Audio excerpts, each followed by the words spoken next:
ছয়টা গুলি করছে আবার হ্যাঁ 5 লাখ টাকা চান্দা দিয়েছে এই মুসর ব্যবসার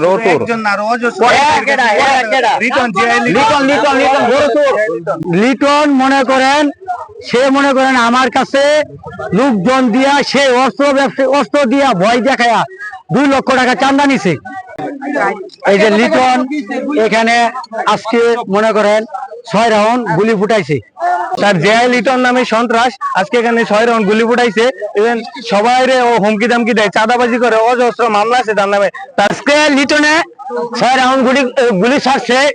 হ্যাঁ মাদক ব্যবসা করে, হ্যাঁ তারপরে আমাদেরকে এলাকা হুমকি দেয়।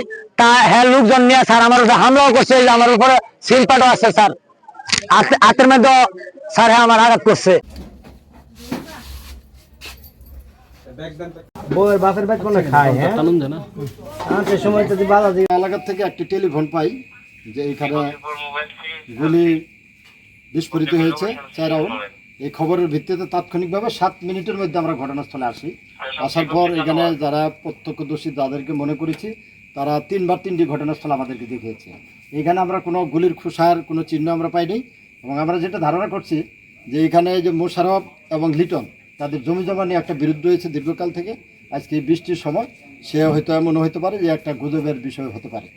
ততপরি যেহেতু এখানে কিছু লোকজন জড়ো হয়েছিল, এটা গুলির বিষয় বলছে, আমরা যেহেতু এর কোনো আলামত পাইনি, তবে জিনিসটিকে তবু আমরা এটা যদিও সত্য নয় তবু আমরা এটা তদন্ত সাপেক্ষে আইনগত ব্যবস্থা আমরা নেব।